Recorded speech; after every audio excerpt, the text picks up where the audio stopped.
So here we are in slightly overcast Richmond Park, and we've got something super exciting for you. We have the Canon R6 Mark III, a huge release for Canon.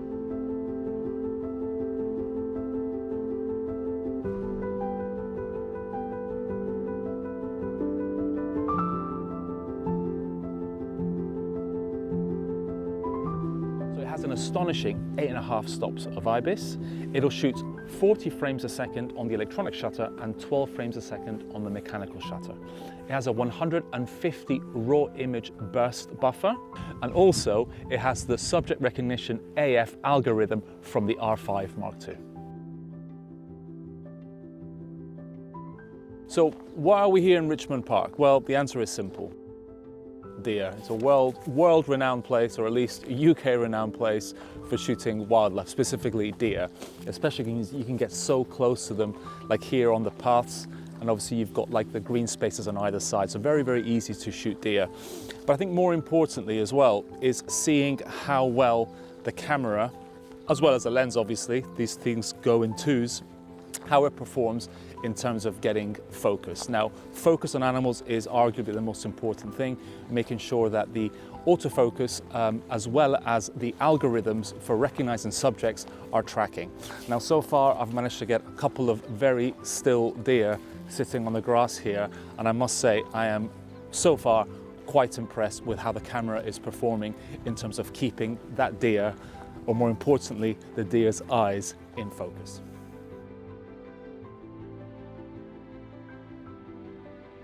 So let's talk a little bit about this sensor. Now, we're not going to talk about resolution just yet. We'll talk about that a bit later on. We're going to talk a little bit more about the fact that this is a non-stacked sensor. So I'm sure many of you will know what the benefits of a stacked sensor are, which include faster autofocus speed, faster readout speed, buffer, as well as faster algorithmic things to do with subject recognition, and rolling shutter. Now, this one is non-stacked. However, in the last hour and a half or so that I've been shooting with this camera, I've actually noticed none of those things present. For one, the buffer speed is very good. The recognition has been superlative. I'm actually surprised as to how good it is, even recognizing small things like the eye of a crow very far away when it's around lots of things that could confuse the autofocus. More importantly, in terms of rolling shutter, I actually took a shot of a bird in flight, and I was moving the camera and zooming at the same time, and I saw absolutely no sign whatsoever of rolling shutter.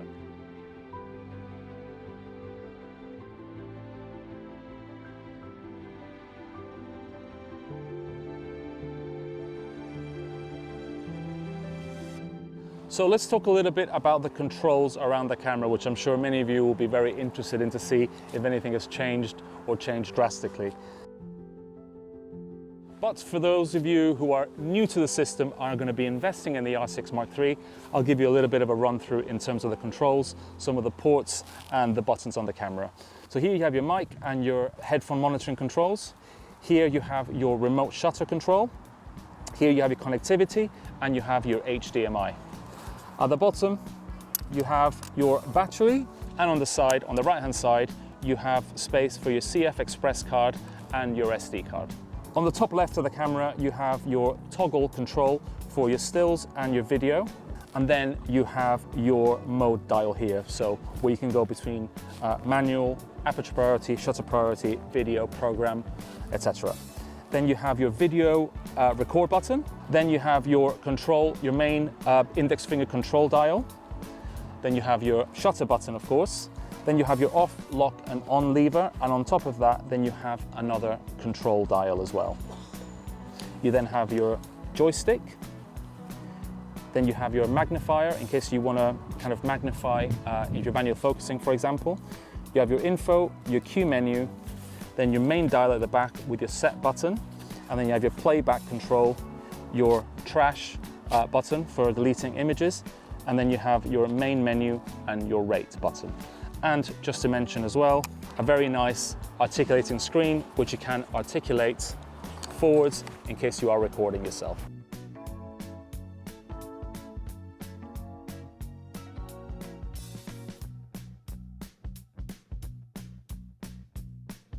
Here we are in the Asylum chapel in a very, very different place to where we've been shooting the last couple of days or so.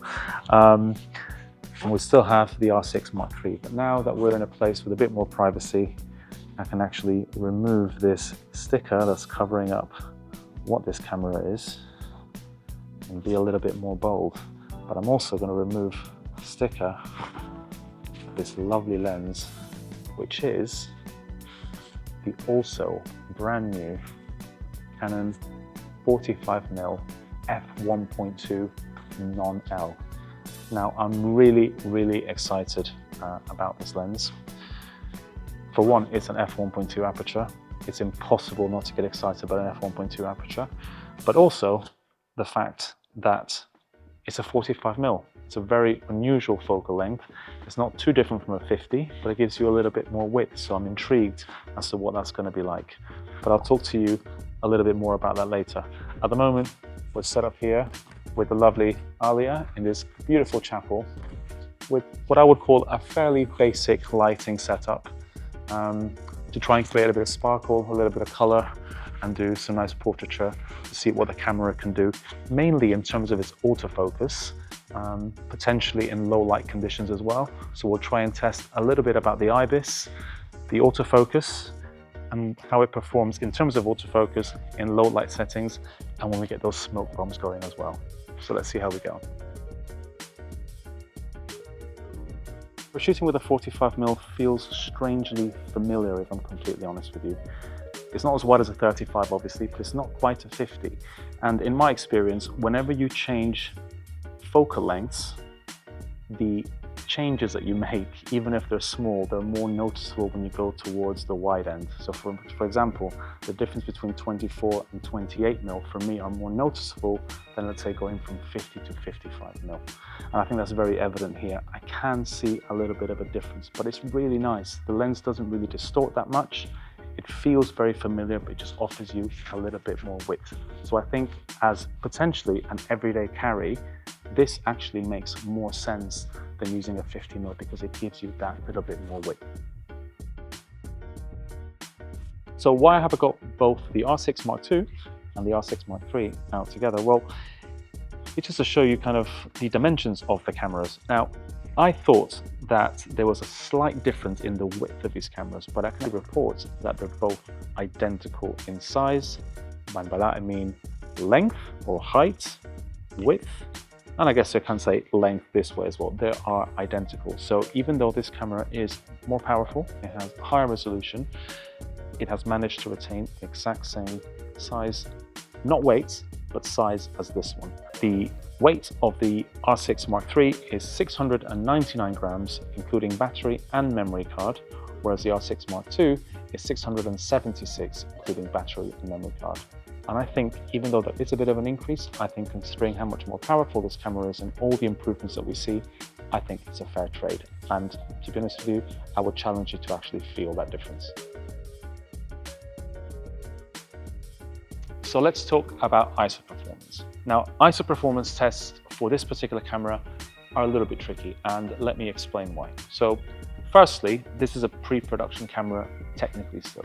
So I can show you the ISO tests that we've done, but I can't show you too much simply because this camera might still change before it gets released.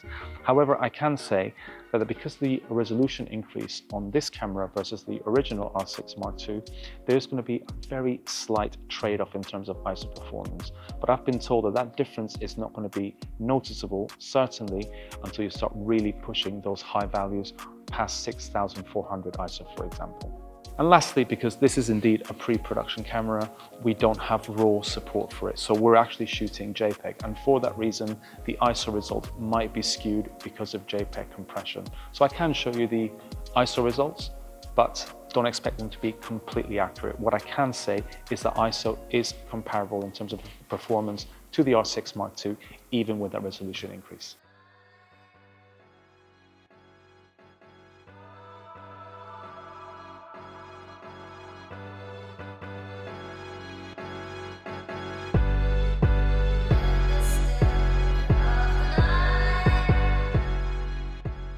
We've come to Twickenham Stadium, and no, I know what you're thinking, but you won't be seeing me involved in a scrum anytime soon.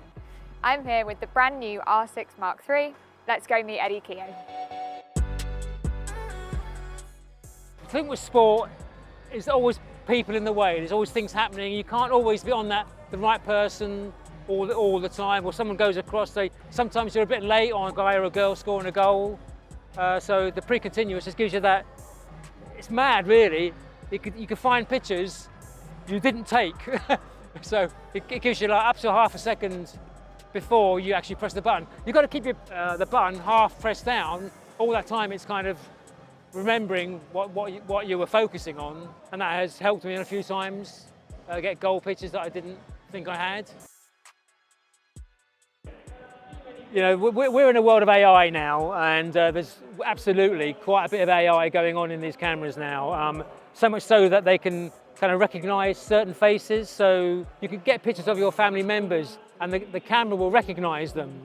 So you just load them in, or you take the picture beforehand and then save it, and it can recognise up to 10 different faces. I think it's probably more handy for people like doing news, for politicians, or certain news stories when they are doing concerts, when it's the same person you want to photograph all the time. Like there was a singer on stage and other dancers were jumping in front all the time, then it'd be good to have that person's face saved so that it would literally stick a lot tighter. Same with a politician amongst crowds. I think it'd be great that it would hold the focus a lot better.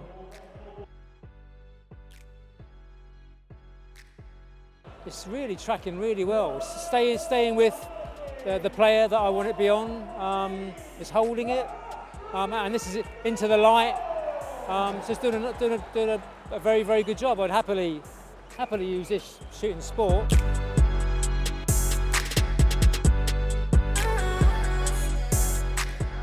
So I'm just going to quickly run you through the video specs, as they are quite impressive for a hybrid camera. So you can shoot up to 7K, it will do 4K at 120p, and it will shoot in your normal codecs such as 10-bit 422 and shoot to MP4 or long GOP as well. And then a really exciting feature, and it's fun to have these back in these sorts of cameras, is that it shoots open gate 2. So you get the full width of the sensor for either reframing, zooming in, or just because you like that style and it's an extra thing to have. So you've got that great slow-mo, open gate recording, and a great bunch of codecs. In terms of shooting and picture profiles, you have C-Log 2, C-Log 3, and obviously you can shoot in your standard ones. The camera does also support UVC up to 4K 60 frames a second. So in terms of streaming, if you're plugging it in as a webcam or using it as a live streaming kind of thing, it can do that too. So its video specs are really impressive. We've done a couple of tests to show you in terms of grading and how C-Log goes as per usual. But it's nice to see something hybrid where you can take some really good photos and get some really good video on it as well, all in one.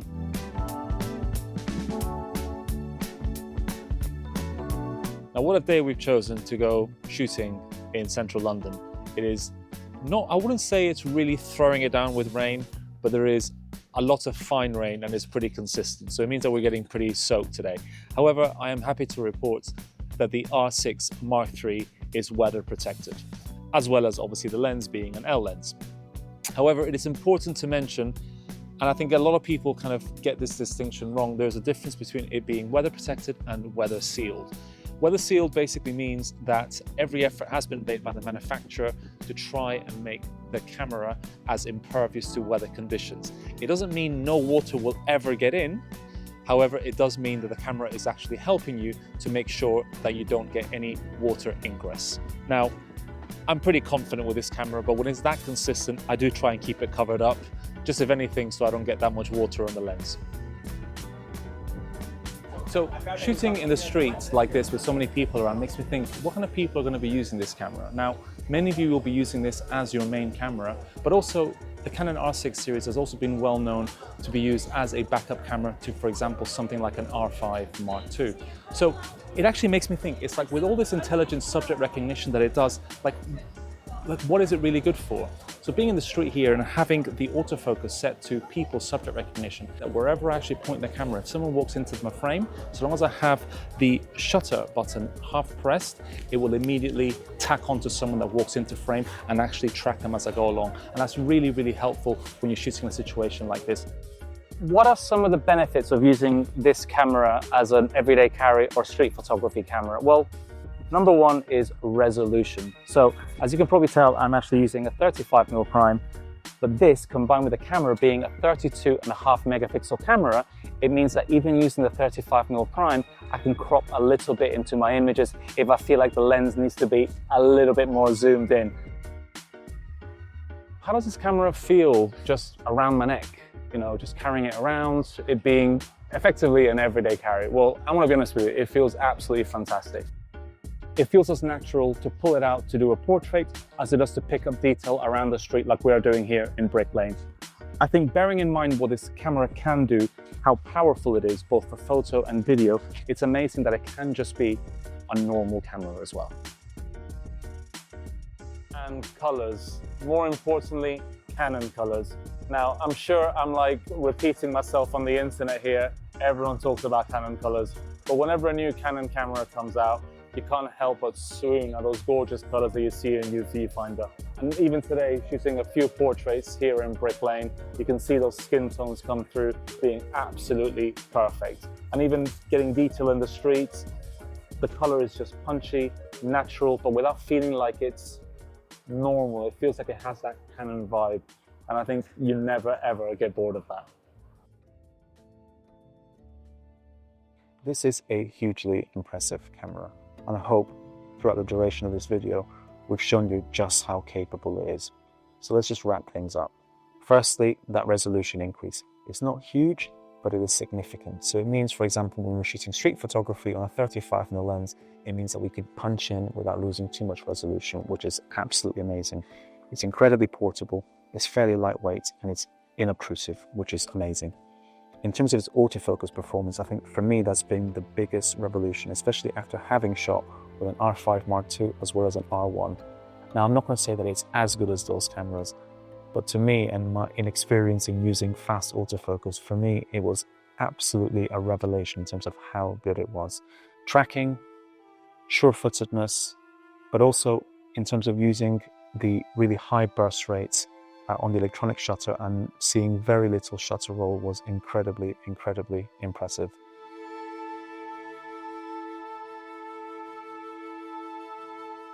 And even though this is classed as a photocentric hybrid, its video specs are pretty impressive, so much so that it really impressed our videographer, San, in terms of just how good they were. Really impressive camera overall, and it can do many, many things well. Now, we haven't really touched upon the price because it's something that can potentially change, but I can say that the camera is likely to be priced somewhere in the region of £2,799. Now, I'm not going to make any assumptions on anyone's finances, but I think bearing in mind the power of the camera and what other cameras are on the market, I think that's a very well-priced camera considering what it can do. So for me, this has been a hugely impressive camera, but more importantly for me, an incredibly fun one to use as well. Thank you for watching, and I'll see you next time.